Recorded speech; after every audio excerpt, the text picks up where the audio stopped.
Hello, hello, hello. Happy 5th of November. Remember the 5th of November 2018. I don't really partake in. I will watch the fireworks and things, but I don't really partake in the whole thing because, of course, it's really at the root of it. It's remembering the horrible persecution and deaths of a group of people, 400 whatever years ago, because of their religious beliefs. So, not something I really partake of, but if I've got time, I'll go to a public display or something and have a hot dog if I can afford one. I've got the music. Handel's fireworks music just for today. I do think about all sort of stuff is connected. Anyway, this video will be going up on my own personal channel, which is TheStruggleUk. It'll also be going up on the Rhyl People's Assembly YouTube channel, which I also administer and am a member of. Because what I'm going to talk about today which is Monday, is sort of interrelated topics for both groups, both organisations. Bit of housekeeping to begin before I start on the main topic. It's related though. The Rhyl People's Assembly, members of it, including myself, will be outside our local Jobcentre in Rhyl.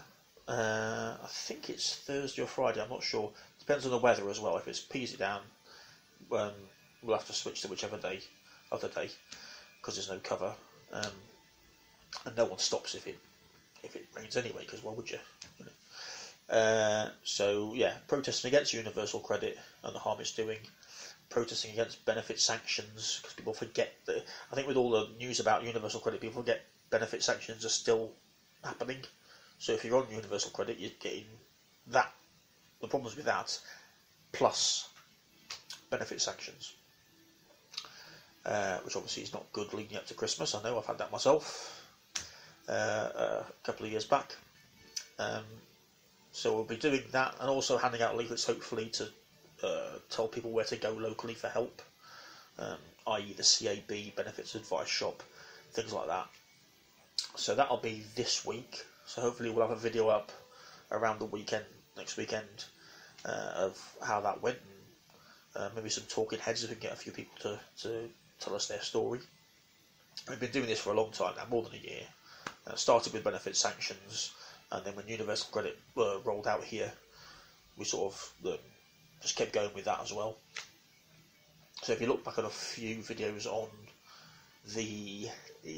my channel and the People's Assembly channel, you'll see videos of us protesting benefit sanctions and universal credit earlier this year and last year. So that's one of the items of news. The second one is the People's Assembly in Rhyl will also, at some point next month in December, we're going to be doing a sort of a public meeting, hopefully of local groups and anyone else who wants to turn up, which is basically about we need a general election meeting. So anyone that wants to come, if you'd like to come to that, please do. Don't have the exact details of exact dates and times yet, or where. Well, we know when more or less, but not exact dates and times. That's still to sort of be arranged. But I'll let you know in next week's or the week after videos that I do. I'm going to try and do these every Monday. Try and upload them on the Monday, but it might be the Tuesday, Wednesday. So, because I'm a bit short of time myself. So that's that bit of housekeeping and news out of the way. So that leads me on to the main topic for today, which is related, which is that as soon as I finish this video, I'm going to be signing on to or applying for universal credit myself. Goody. I've got a number of friends who are on it. I managed sort of September last year because I started a year-long Masters in Social Policy, I managed to avoid being transferred onto Universal Credit, which I was about to be with everybody else during the summer just gone, early summer just gone, in Rhyl, which is the first phase rollout. So that's people who are signing on and stuff, or signing on for a new would be signing on to Universal Credit, basically. If you're going to claim ESA anew, you'd have to claim Universal Credit. So things like that. So far, but I managed to avoid it. I had all the meetings and the group. They called them group signings, where we'd all have to sit there, probably 15, 20 of us, and listen to all this stuff about how to manage our money. I mean, do me a favour, in the Jobcentre and all this nonsense, because that's the problem, we're not managing our money, what money, but anyway, all box ticking from their point of view. So yeah, dodged that at the time. Still kept protesting past that point, as I've been in uni and that, and obviously speaking to people all the time who are on it locally, and friends of course who are on it, and obviously following the news and everything about Universal Credit. So yeah, now that my course is finished, I have no choice. I've got to do it. I have no income now. Hopefully for me it'll be a short stint on it, because my plan is, as soon as we're a month or two into the new year, is to carry on in university academia and start my PhD, which should hopefully lead to lecturing and teaching. So finally a paid, more secure paid position, I hope. And also, I'm not signing on. But this is the nature of, I'm afraid, where I live in Rhyl. I was thinking a few hours ago how many years, I was trying to work out how many years growing up in Rhyl, from the age of 14, how many years collectively I've been out of work. So what I mean by that is unpaid and out of work and having to sign on. And I think collectively, it was 28 years since I left school in 1990, and I reckon collectively over that period 16, 17 years looking for work and having to sign on. And I've been through all the different regimes. I mean, it was YTS when I left school, so that was just after Thatcher was toppled. So then I was straight into the major sort of government. So right at the beginning of the major government, I started with YTS, which was a supposed training scheme, work placement. It was a massive exploitation of young people, basically. So I've had it during major. I've been unemployed during Blair's, sort of height of Blair's time in office, and now the coalition, and now the Tories. So I've basically had a taste of all of their slightly different approaches, and they've all been a waste of time. I mean, before I started this course in September 17, I'd basically been signing on job seekers allowance for over 3 years, and I'd completed my 2 years compulsory attendance on the work programme. If you don't know what the work programme is, it's a rehash of what I have had all the years and all the different sorts of different governments and things. It's a standard scheme where they pay a for-profit, usually large resourcing company like Capita, etc., to take you on and do the job that the Jobcentre used to do. Basically it's public money into private pockets. These companies are usually owned by their mates, the Tories' mates, or they've got shares in them. Or, there's all sort of like different levels of ownership of these companies. And the deal is, and it's always the same deal. It's always the companies get paid for progress they've helped you make. So it's always training, under the guise of training, or helping you afford the costs to overcome the small barriers to get back into work with sort of clothes or a CRB. They don't call them CRBs anymore, but all this nonsense. And of course, in reality, it never happens because you go on the bloody thing, and because they're there to make profit, the first thing they don't want to do is spend money on you, because they spend the money up front, and then theoretically, if you've done what the government, if they've done the things the government want them to do, which is usually pretty lax to recover, they get the money back. So they're not going to spend out first. I mean, I remember on when I started the work programme in 2000, oh God, 15, 16, I'm not sure, something like that. I was offered a job with as a teaching assistant by a recruitment company in Chester. All I needed was the security check that they don't call the CRB anymore. I forgot what it's called now. But I needed a full one. You get like a normal one, you get like an enhanced one. It was an enhanced check. And it was 45 quid. I didn't have 45 quid. They were supposed to pay for this 40 quid. They would not do it. By the time they actually did it, because I wouldn't let it go, I think it was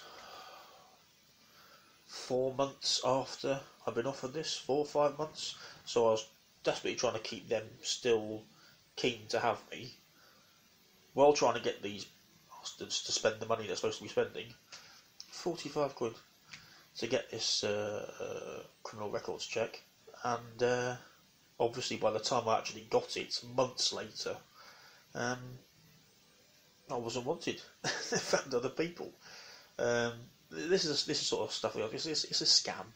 It's a total scam. So that the government can print in their sort of public records that they've employed all these companies and all this sort of. I mean, even at the time when I did it, the Work and Pension Select Committee and reports going from them and reports going from independent charities and stuff showed that this was a massive waste of public money, as it always is. I mean, I did all this under when Blair was in power. In Stafford, same thing. It was exactly the same. So to be fair, this didn't start under the Tories. This started under Blair. This sort of work programme nonsense, paying private companies, for-profit companies, for your training. And of course, what that means is all of the stuff the Jobcentre used to do and the staff in the Jobcentre used to do has been completely removed from them. When you go into a Jobcentre, they don't help you look for work. That's not their job. They don't help you train to do stuff you need to do. That's not their job. Used to be when I first, in the early 90s, when you go into a Jobcentre, you go in there and you'd look at the boards, because there were cards on the boards, and you'd say, I found this, you go to the desk and say, I found this job, can you tell me a bit more about it? They'd usually give you an application form or a phone number, and you could phone there to phone the actual person that was advertised the job. They'd help you with a bit of training if you'd like. They'd help you go and get interview clothes, like a suit or tie and shirt and things. They actually did what you think a job centre would do. That's not been the case for years anymore. In fact, when I used to go in before the course under the Tories, I didn't know who to feel the worst for, me or them, to be honest, when I was at a desk, because they looked suicidal, a lot of them. So yeah, I wouldn't want to work in a job centre, to put it that way. I mean, they were literally just ticking all day, box tickers. They go and they've got in the morning, they'll see the list in front of them. They'd have to do everything on that list, all the people on that list, see them, tick the boxes on the computers, and that's it. So that was it. That's the extent of their job. They're civil servants, paid civil servants. That's it. Tick boxes because the private company is doing your job for you and getting paid for it. And of course, the people were being employed by the private. I mean, I when I was there, the 2 years I was there with this company, they must have switched. They call them job coaches. They must have switched advisors, coaches 5 times. I must have had 4 or 5 in 2 years. Because of course they're the same as me. They're usually people who have been looking for work, taken on there, promised all this sort of stuff.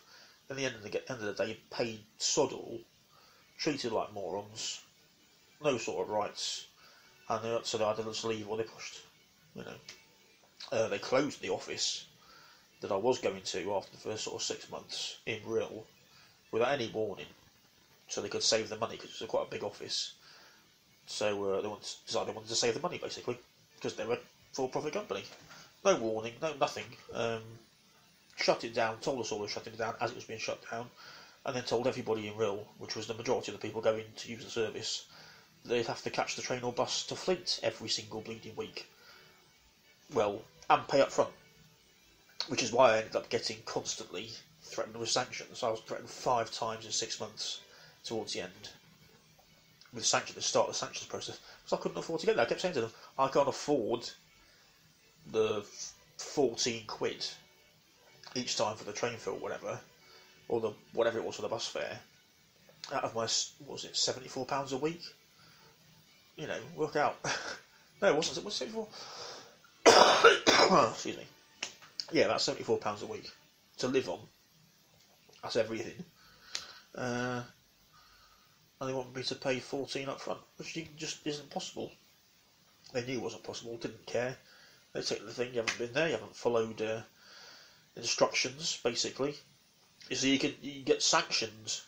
People who don't know about this, who've never been to, what they're told is you're sanctioned for refusing a job, or you have to do something really heinous to be sanctioned.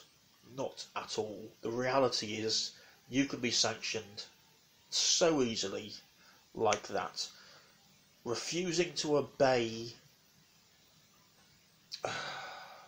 a suggestion or I don't want to say order, but you know what I mean.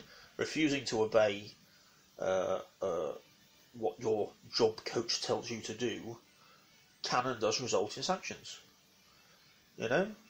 So if you're being told catch the train to blah blah blah every week or every other week, and you've got to pay up front and you can't, a little button's ticked on the computer screen, you didn't attend, sanctions. And this is why so many people get sanctioned. You don't fill in what you've done for your 30 hours mandatory. What is it, 30 hours? 30 hours, 35 hours, sorry, a week mandatory job search or looking for work sort of thing in detail. You're sanctioned. Now, that might sound easy. I defy you to try and prove you've done 35 hours job search a week, every week, month after month, without fail, often year after year if you're living in a place like this,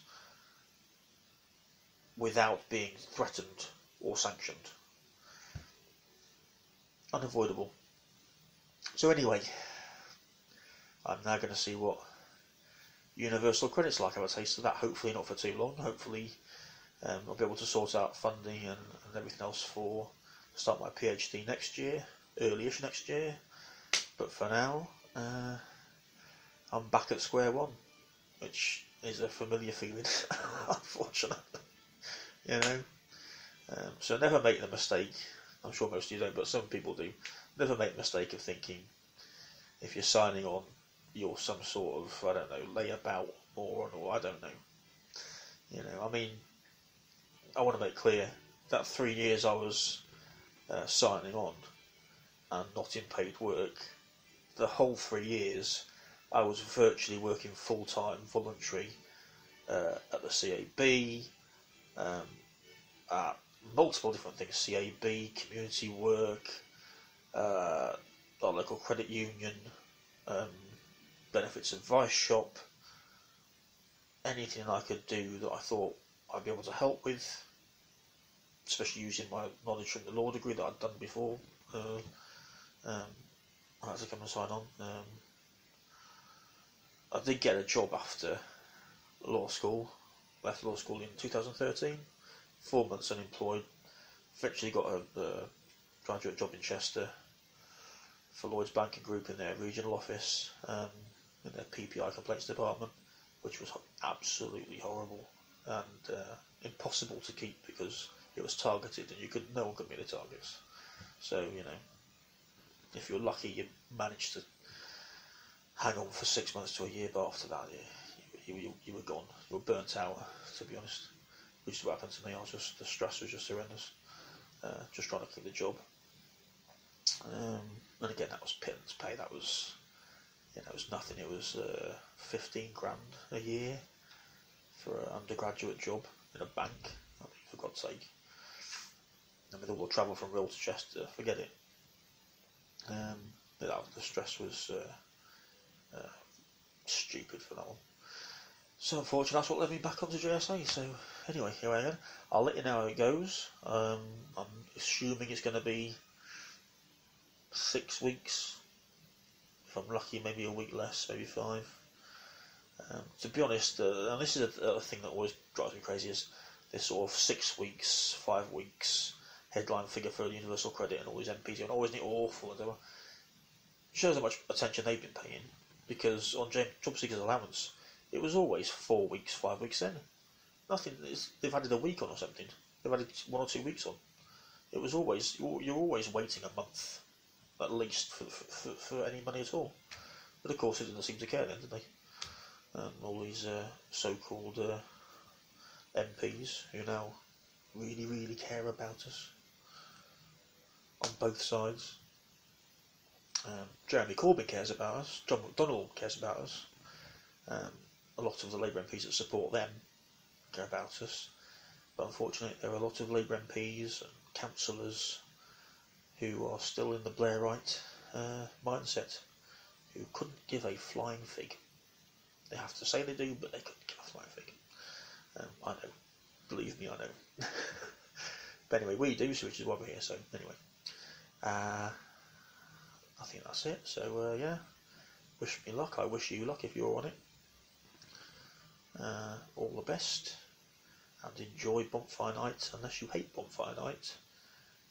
In which case, I hope the night passes quickly, relatively quietly, and look after your animals, look after your dogs and cats, and birds, who of course don't like all the noise. And I'll see you on the weekend maybe, with our video from our Universal Credit campaign. So, ciao for now, comrades.